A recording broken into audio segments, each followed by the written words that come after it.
What is going on, Lions fans? So the biggest question right now among Detroit Lions fans is why isn't Isaac Teslaa being utilized more? Sam Laporta's out. Khalif Raymond just went out last game. We'll have an update on his injury, but Isaac Teslaa, the draft pick that Brad Holmes traded multiple thirds for, will he be utilized more? Well, Dan Campbell spoke with 97.1 just like he always does and answered that question.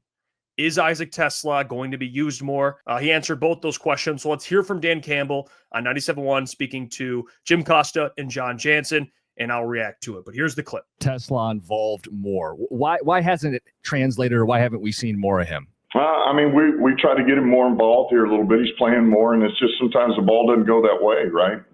There's only so many plays you have to make somebody a primary. If you're not the primary at that point, then it goes to the primary, and then it works its way across the board. So, and then look, Leaf's been in there quite a bit because Leaf's been a reliable guy for us. But look, his time's coming. Right now, he's helping us on special teams. He's a fill-in player on offense, and he's continuing to get better. We like him. It's patience, man. It'll come. You've talked about trying to get. There you go. Dan Campbell's answer to why hasn't Isaac Teslaa been utilized more? And he answered the question basically with be patient. They have a ton of pass catchers on offense, which I completely understand, by the way. They have Amon-Ra St. Brown, who's going to get a ton of targets. Jameson Williams, who is having his own target problem as of right now, which people are probably wondering. And then you have Sam Laporta, who was getting targets. He's obviously out for the year. And then Khalif Raymond, who's been utilized here and there over the last handful of games, a lot more than he did the beginning of the year. But where does Isaac Teslaa fit into all of this? We know he brings something different to the offense. He's 6'4", massive frame. He can go get 50-50 balls. He's got blazing speed. He runs a 4.4, and he's got great hands. Not just a massive wingspan, but he's got great hands. And we've seen it on display. His first 2 catches or first 3 targets in the NFL, he caught 2 of them with one hand. So he's got hands. And I guess the biggest confusing part to me, the fact that you did trade up all that capital to go get a guy like Isaac Teslaa, and he just hasn't been utilized as much as I expected. Not that I thought he would be thrown into the fire, but I definitely thought he'd be utilized a little more. And the reason why is because of how different of an element he brings to this offense. People want to mention Tim Patrick all the time, which I think is a little overblown. But the point that people make when they bring up Tim Patrick is Isaac Teslaa is 6'4". Tim Patrick is 6'4". Tim Patrick was Jared Goff's at times kind of a reliable third down guy.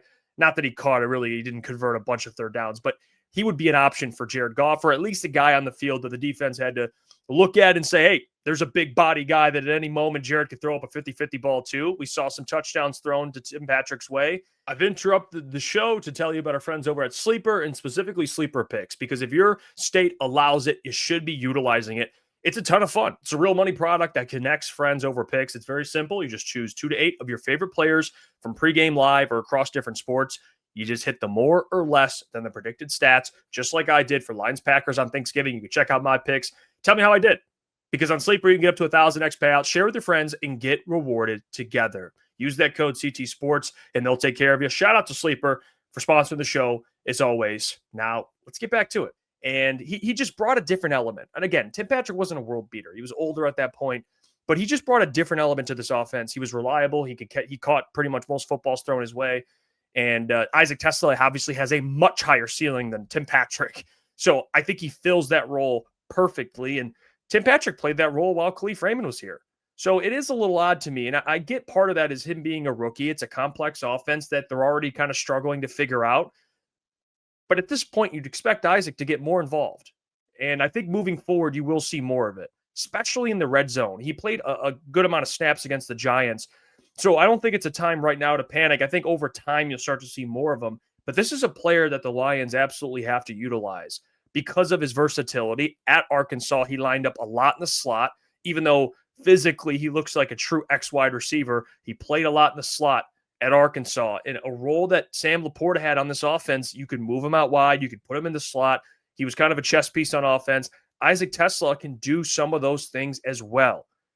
So why not give him the opportunity? And they have been, at least of last game. So I expect moving forward, this is a piece, maybe even this Thursday against the Green Bay Packers, that the Lions will try to get involved. But here's the problem.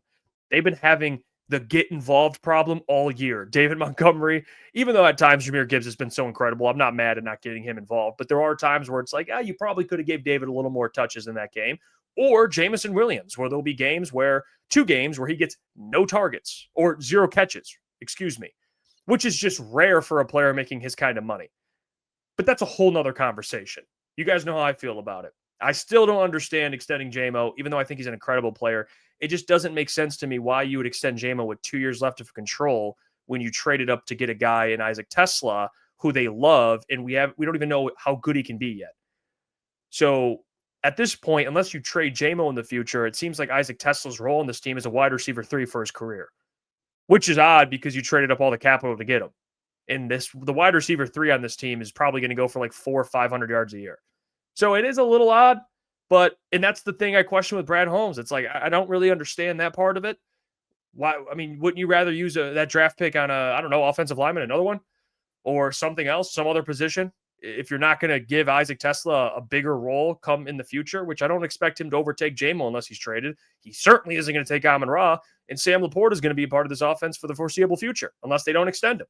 So his role is confusing to me, and hopefully for the rest of the year, you kind of see more clarity with what his role will be in the future.